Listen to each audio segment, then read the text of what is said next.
The woman whispered, "Your mother asked me to come." But his mother had been buried 18 months earlier. So why did she arrive carrying a letter only the dead could have written? The cast-iron stove clicked as it cooled. 3 slow knocks echoed through the lonely cabin, and Callum's hand stopped inches from his revolver. Outside, a young woman stood in the biting wind with a cracked boot, a sealed letter, and words that froze him where he had stood. What she carried would force him to question far more than his mother's last wish. If this story draws you in, tell us where you're watching from. The knock came 3 times, slow and even. Just as the last light slipped behind the Boise River Canyon, Callum Hargrove looked up from the harness buckle in his hand. Outside, wind drove dead aspen leaves across the porch boards. His bay horse shifted inside the lean-to, striking one hoof against the packed earth. Nobody came this far from Boise City by accident. The knock came again. Callum crossed the cabin and stopped beside the revolver hanging from a peg. He did not take it down, but his hand stayed close as he opened the door. A young woman stood in the cold. She had no horse, no wagon, and no traveling companion. Red canyon dust marked the hem of her dark dress. An old wool shawl was drawn tightly around her shoulders, and the sole of her left boot had split far enough to show the edge of her stocking. She held a folded letter against her chest. "Your mother asked me to come." Callum did not move. Behind him, the cast-iron stove clicked as it cooled. Abigail Hargrove's brown shawl still hung near the cot where she had left it 18 months earlier. He had never found the will to move it. "My mother is dead," he said. "I know." The woman's voice was tired, but not weak. She held his eyes without challenging him.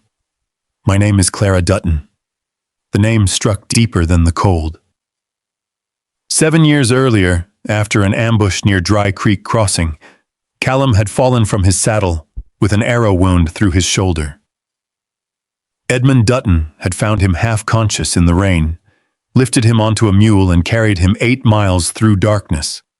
Edmund had remained beside him through 2 nights of fever, then left before Callum could repay him. "Edmund's daughter?" Clara nodded. "He died 3 weeks ago." Callum's hand dropped away from the revolver. The wind lifted the edge of her shawl. She did not ask to enter. He stepped aside. Inside, he poured coffee into a thick white cup and placed it before her. Clara wrapped both hands around it, but waited until he sat across the table before taking a drink. "My father's tools and furniture were sold to pay what he owed," she said. "Mrs. Opal Greer has allowed me a room longer than I could pay for it. On Friday morning, my trunk goes onto the boarding house walk."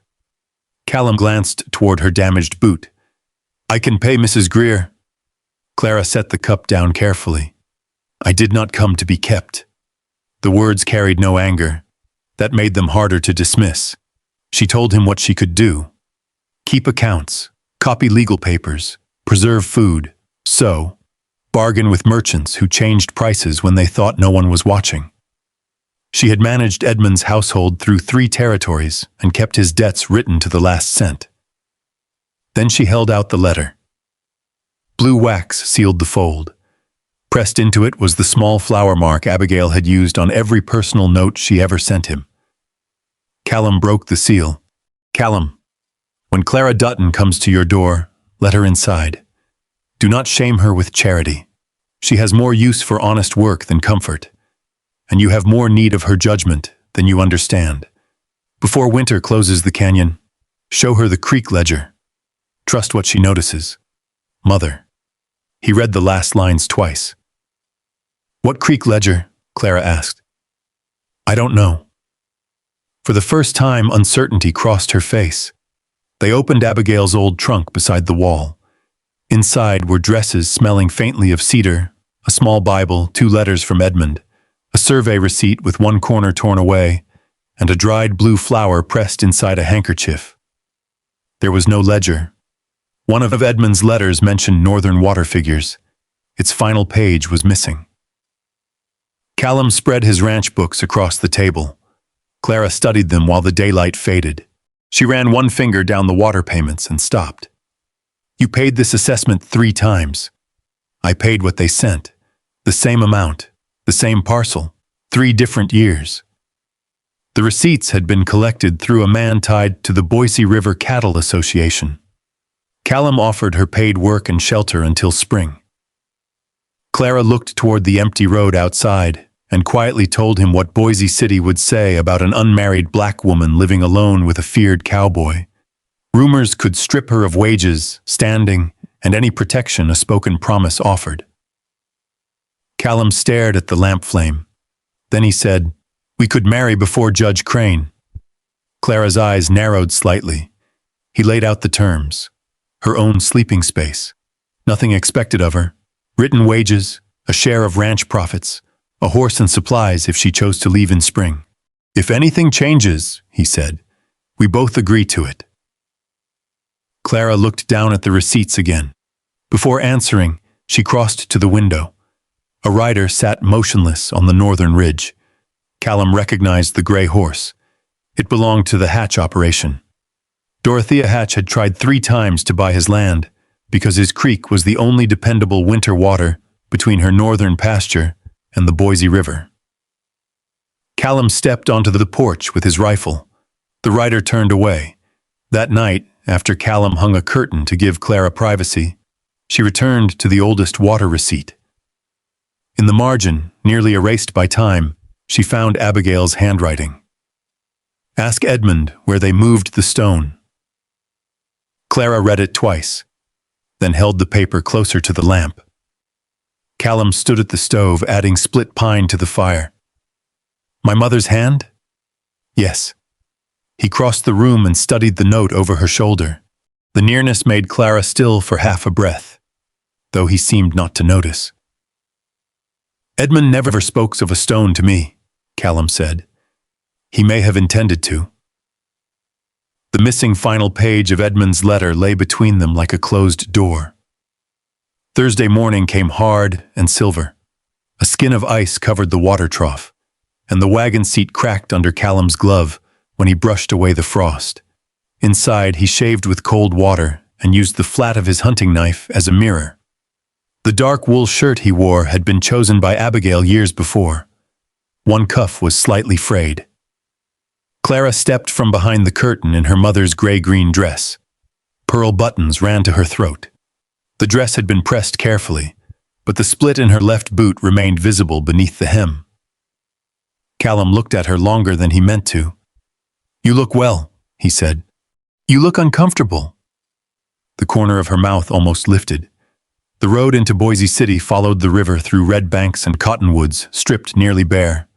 Freight wagons groaned in the ruts. Smoke rose from chimneys above the blacksmith shop and the mercantile. Clara kept Abigail's letter inside her glove. As they passed Mrs. Opal Greer's boarding house, she saw her trunk through the front window. It stood near the door, already tied with rope. Callum saw it too. He said nothing. At the mercantile, he asked Clara to wait beside the wagon while he spoke with the shopkeeper. When he returned, he carried a brown paper parcel. "What is that?" she asked. "Field equipment." Inside were winter boots in her size. Clara looked at him, then at the ranch book tucked beneath his arm. You entered them as an expense. They're necessary. For the ranch, for anyone expected to walk across frozen ground." Judge Aldous Crane's office smelled of ink, damp wool, and old paper. George Fidel, a trapper waiting to register a claim, agreed to serve as witness after Crane promised him coffee and 2 bits. The ceremony took 9 minutes. When Crane asked Callum if he accepted Clara as his lawful wife, Callum answered before the judge finished the question. Clara touched Abigail's letter through her glove. Then she said yes. Callum signed first. Afterward, he wrote Clara's full name carefully beside his own, as if haste might make it less binding. Across the street, Dorothea Hatch watched from a black lacquered buggy. Her hand rested on the silver head of her cane. She did not wave. She did not smile. Callum offered Clara his arm as they left the office. She took it because the boardwalk was slick, though both felt the weight of Dorothea's gaze. Back at the cabin, Clara placed the new boots beside the stove, removed the old pair, and began stitching the torn sole. Callum leaned it against the table. Why mend those? Because useful things should not be discarded simply because something better arrived. He looked at the worn boot, then at her. Over the next weeks, the cabin changed by inches. Clara divided the accounts into livestock, grain, household expenses, and water fees. She found that Callum had been overcharged for feed and negotiated a better price at the mercantile. She repaired the chicken wire, preserved the last squash, and baked bread from a starter Edmund had carried across 3 territories. Callum built her a pine writing table. He repaired the roof above her side of the cabin and fixed a proper latch to the curtain. One evening, without ceremony, he placed the deed box key beside her ledger. He also began returning from the pasture before dark. One night, Clara asked why he never requested help. Callum stared into his coffee. Asking invites disappointment. My father used to say Abigail believed a closed door keeps out thieves. Callum glanced toward her. She also said it keeps out everyone carrying bread. His eyes moved to the fresh loaf cooling near the stove. Clara laughed softly. The sound seemed to settle into the walls. Near the anniversary of Edmund's death, Callum heard her crying behind the curtain. He did not enter. Instead, he cleaned Edmund's field knife and placed it outside beside a cup of coffee. By morning, both were gone. Neither spoke of it. Days later, Clara found another letter between Abigail and Edmund. It mentioned irregular water charges, moved boundary markers, and survey papers hidden in an abandoned cabin above the northern creek. One line had been scratched out so heavily the paper had torn. Only 2 words remained: Hatch Riders. Dorothea arrived the next morning in a black buggy polished bright enough to catch the gray sky. Her boots were clean. Her silver earrings did not move when Clara opened the door. You must be the new arrangement, Dorothea said. Clara opened the door wider, but did not invite her inside. Dorothea claimed the Boise River Cattle Association held the right to divert Callum's Creek. Callum called it false. Clara asked for the filing number, survey date, recorder's name, and exact diversion boundary. Dorothea answered only 2 questions. In the space of a minute, she gave 2 different dates. Clara noticed. Dorothea noticed that she had. You could still sell, Dorothea told Callum. Begin somewhere else with your wife.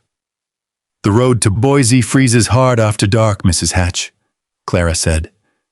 Dorothea paused beside her buggy. A clever wife can still become a widow. Then she drove away. Callum stood silent in the yard, watching the black wheels cut through the frost. Clara understood then that his silence was not indifference. He was measuring distance, riders, doors, and how quickly he could reach her if danger came. That night, someone crossed the northern pasture. At dawn, Callum found one of the old survey stones missing from the frozen ground. Beside the empty hole was a fresh boot print and the broken end of a dark coat button. Stamped into the metal was a single letter. H. Callum closed the broken button inside his fist. The empty place where the survey stone had stood looked darker than the frozen ground around it. A boot print pointed north, toward Dorothea Hatch's cattle range. Clara crouched beside the hole, her new winter boots sinking into the crusted snow. We need the survey papers, she said. No, she looked up. No? You're not riding into that canyon. The records may be the only proof we have. Callum drove a temporary stake into the ground with the back of his hatchet. Dorothea will strike at whatever she thinks matters to me. Clara rose slowly. And what exactly do you value? The question stayed between them in the cold. Callum looked toward the ridge instead of answering. This marriage began as protection. It ought to remain practical. Clara's face did not change, but the stillness in it did. That evening, she closed the account book without finishing the page. Callum ate in silence. The fire settled low between them. The next morning, He rode to the lower pasture before sunrise. When he returned, the quieter bay mare was gone. A note waited beneath the coffee pot. "I will not be safer simply because I know less." Callum read it once, pulled on his coat, and saddled his horse. Clouds had swallowed the northern ridge. He found Clara near a narrow switchback above the Boise River, where red rock showed through the first snow. "You had no right," he said. "I had every right. My name is on the same papers yours is." The wind lifted her shawl. Callum looked past her. Snow was gathering fast along the trail behind them. Turning back would mean crossing exposed ground in a storm. "The cabin is closer," he said. They rode without speaking. A section of trail gave way behind them before dusk, carrying loose earth and stone down toward the river. The direct road home disappeared under a white slope. The abandoned survey cabin leaned against the mountain as if tired of standing. Inside were a rusted stove, a broken bunk, mouse-chewed papers, and survey initials cut into the wall.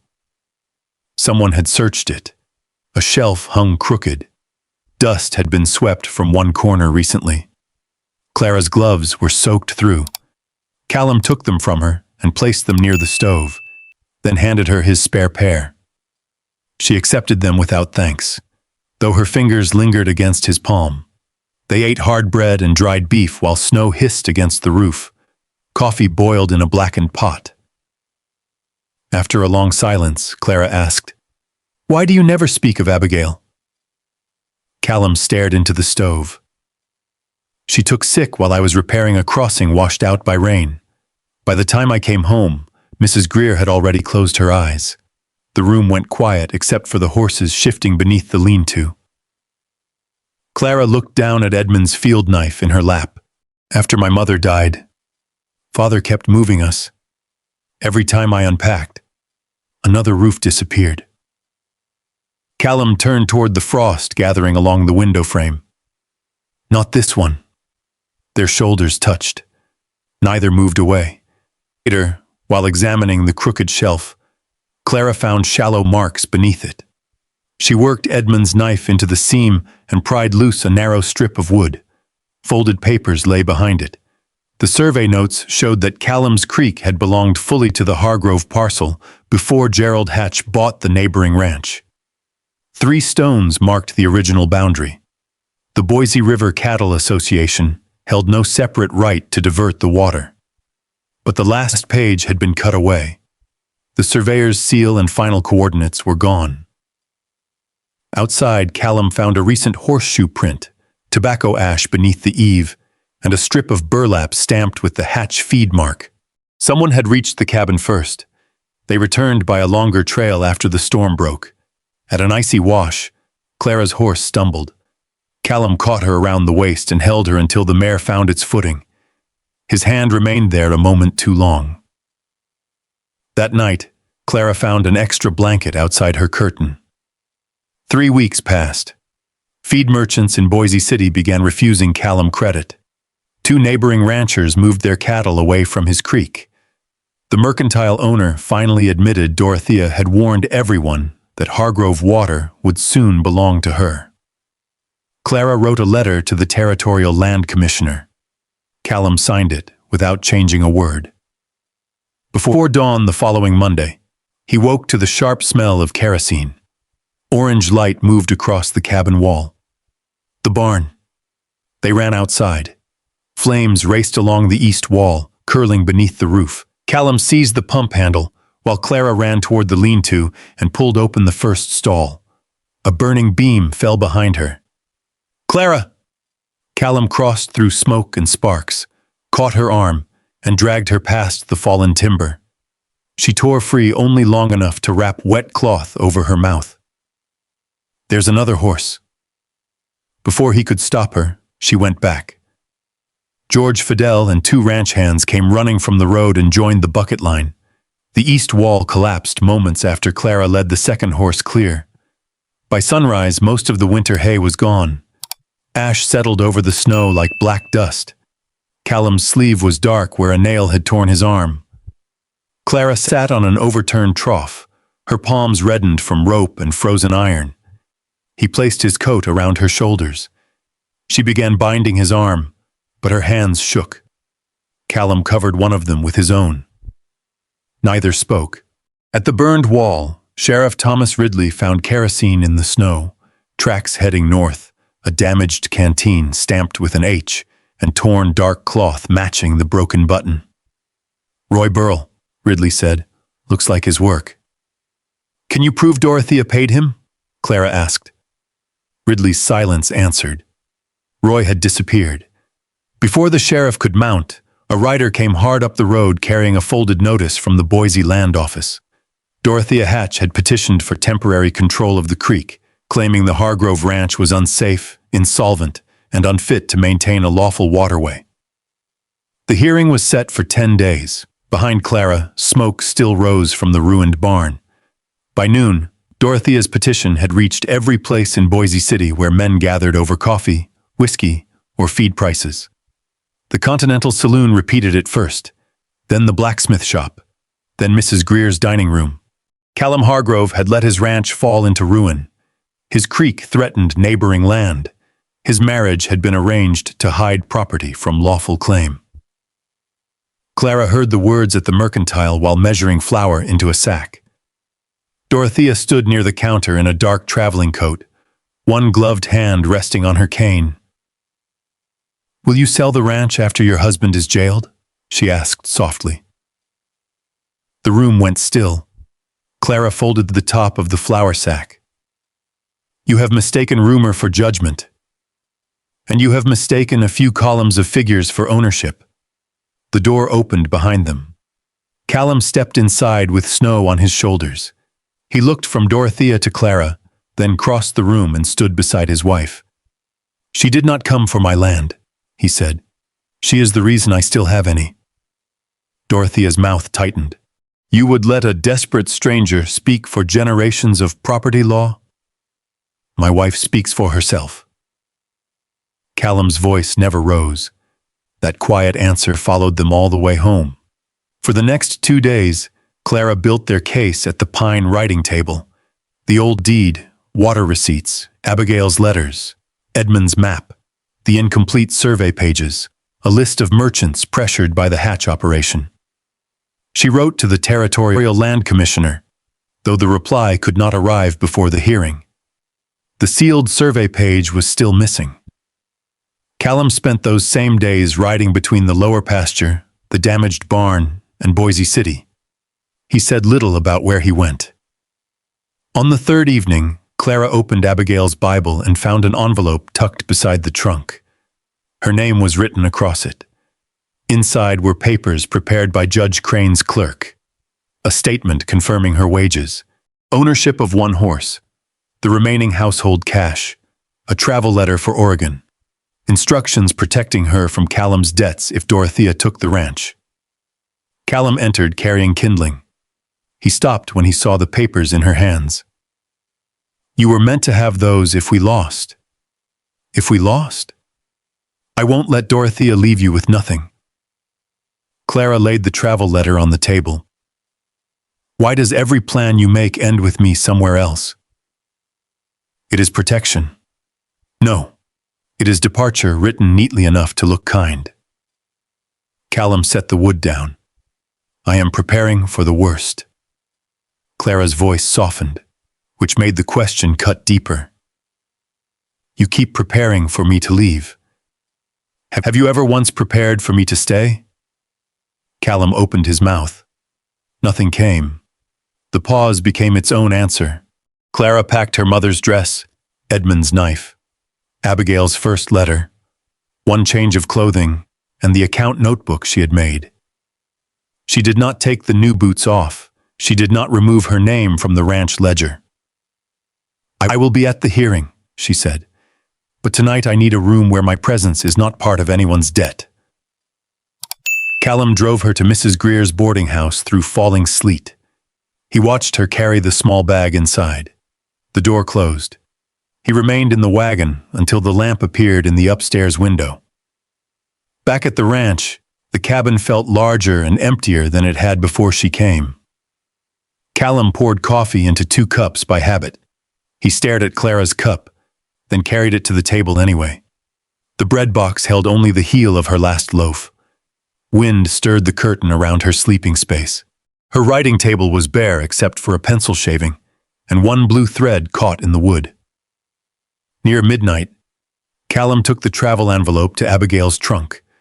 The trunk shifted beneath his hand. One corner stood higher than the others. He dragged it aside and found a loose floorboard. Beneath it was a narrow compartment wrapped in oilcloth. Inside lay the creek ledger pages, the missing sealed survey record, Edmund's signed statement, and a payment entry showing $40 beside Roy Burrell's initials only days before the fire. Gerald Hatch had known the creek belonged to the Hargrove parcel. His men had moved the boundary stone and created false assessments to suggest shared control. Dorothea had continued the scheme after Gerald's death. At the bottom was a second letter addressed to Callum and Clara. Abigail explained that she and Edmund had divided the evidence for safekeeping. Clara was to come only if Edmund died. Dorothea renewed the claim, and Callum remained too isolated to defend himself. Then came the words that stopped him. "I am not sending Clara to become your wife. I would not bind either of you from the grave. What you become to one another must be chosen by the living." Callum sat at the table until the lamp burned low. His mother had opened the door. She had not chosen the marriage. He had, and Clara had. Callum saddled his horse before dawn and rode through sleet to Boise City. Mrs. Greer opened the boarding house door in her nightrobe and pointed upstairs only after he removed his hat. Clara met him in the narrow hallway. He handed her the letter without touching her. She read it beneath a smoking wall lamp. "My mother asked you to come," Callum said. His voice caught, and he began again. "I'm asking you to stay." Clara looked up. "Until the hearing?" "For every morning after it." Her eyes shone, but she did not step closer. "If the ranch is lost?" "I'm not asking the bookkeeper back," he swallowed. "I'm asking my wife to come home." For a long moment, Clara said nothing. Then she folded Abigail's letter and placed it against her heart. At dawn, hoofbeats stopped outside. Sheriff Thomas Ridley entered with Roy Burrell in custody near the Oregon Road. But Dorothea's lawyer was already waiting at the land office, and Roy refused to say a word. By 8 o'clock, the hearing room was crowded with wet coats, muddy boots, and the low murmur of people who had already chosen what they believed. It was the same room where Callum and Clara had been married in 9 minutes. Now Judge Aldous Crane sat behind a scarred desk beneath the territorial seal. Dorothea occupied the front bench beside her attorney, dressed in black wool with a silver brooch at her throat. Roy Burrell sat under Sheriff Ridley's watch, wrists bound loosely before him. Callum and Clara took their seats side by side. Her evidence rested in 3 neat stacks. His hand lay closed on his knee. Dorothea's lawyer began calmly. He called Edmund's statement unreliable because Edmund was dead. He dismissed Abigail as a ranch widow with no official authority. He argued that Clara had a financial reason to create papers, and that the sudden marriage was meant to protect disputed land. "The dependent woman," he said, "has benefited from every claim she now asks this court to accept." Callum's chair scraped the floor. Clara touched 2 fingers to his sleeve. He looked at her. Then he sat back down. Judge Crane noticed. "Mrs. Hargrove," he said, "present what you have." Clara stood. She did not raise her voice or speak faster than the room could follow. First came Callum's original deed. Then the survey receipt found in Abigail's trunk. Then the damaged notes recovered from the canyon cabin. Finally, she placed the sealed survey page on the judge's desk. The 3 original boundary coordinates matched the territorial mark cut into the missing stone George Fidel had helped recover from the northern pasture. She showed the water assessments next.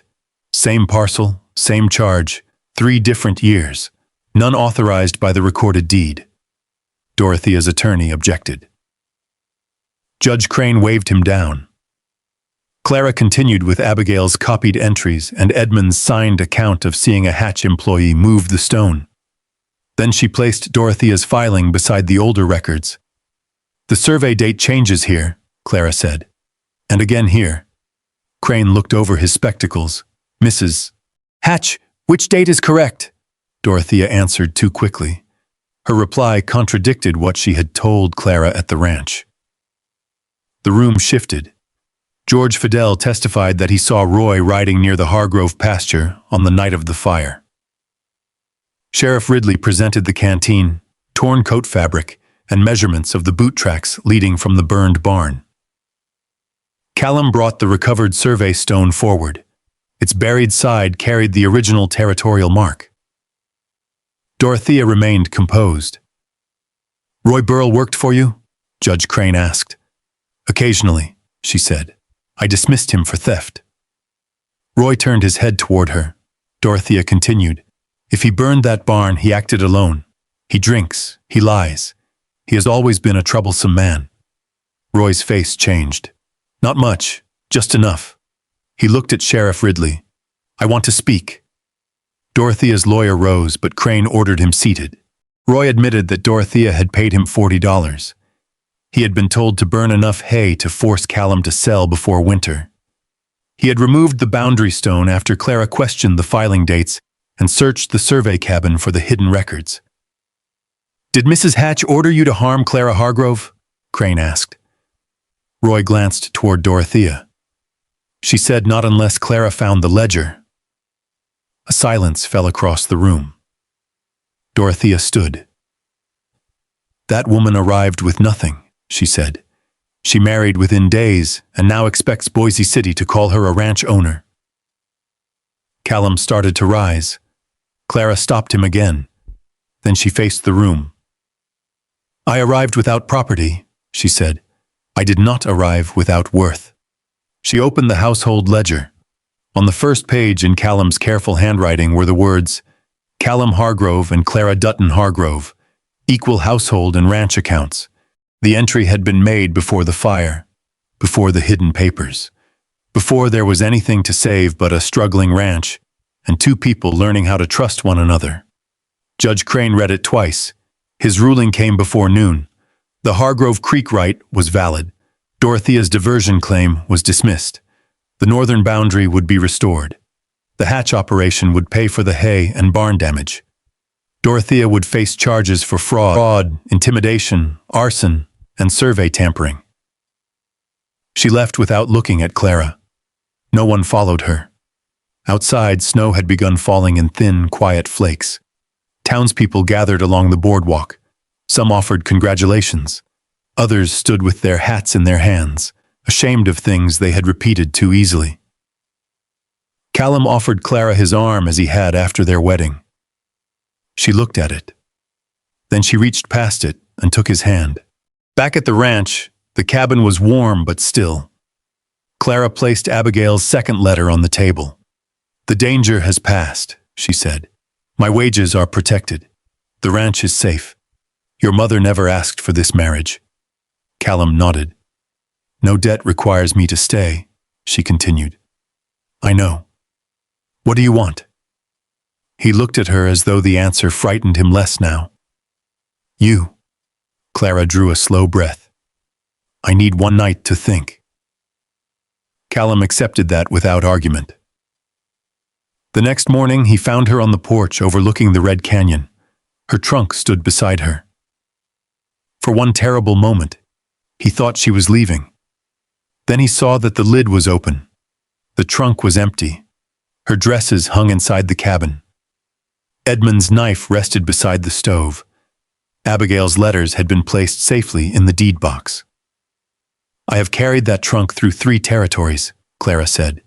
"I am tired of keeping it packed." Callum stopped beside her. "Does that mean you're staying?" "It means I'm home." She turned toward him. "The rest depends on whether you intend to be here with me." Weeks later, while they repaired the northern fence, thawing mud clung to their boots and meadowlarks called from the river grass.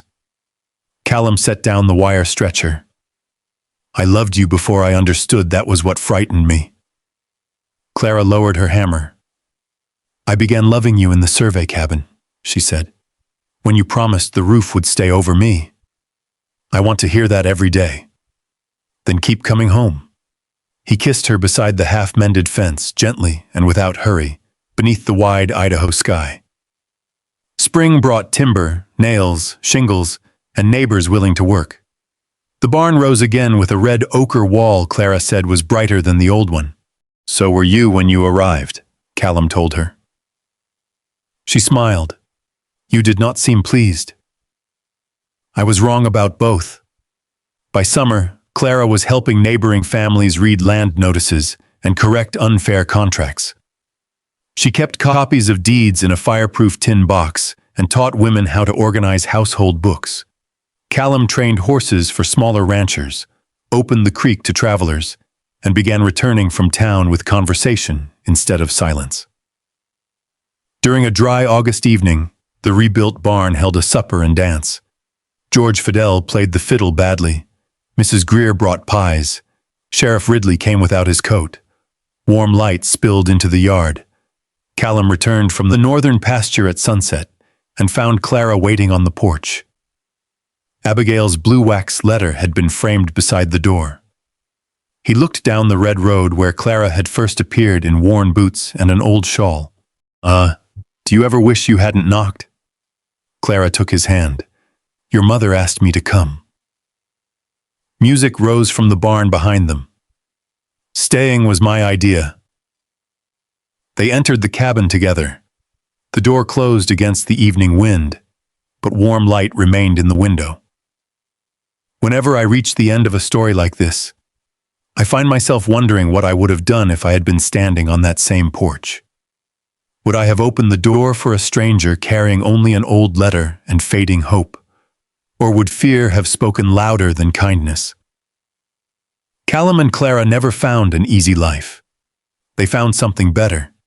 They discovered that trust is rarely built through grand promises. It grows in quiet mornings, shared coffee, repaired fences, patient forgiveness, and the courage to choose someone again after every misunderstanding. Perhaps that's why this story lingers long after the final page. Most of us know what it feels like to carry an old wound, to wonder if we still belong somewhere, or to hope that one person might see beyond our past and welcome us home anyway. If this journey reminded you of someone you've loved, someone you've lost, or a second chance you were grateful to receive, I'd love to hear about it. Share your thoughts in the comments. Your story may be the encouragement another person needs today. Thank you for spending this time on the frontier with us.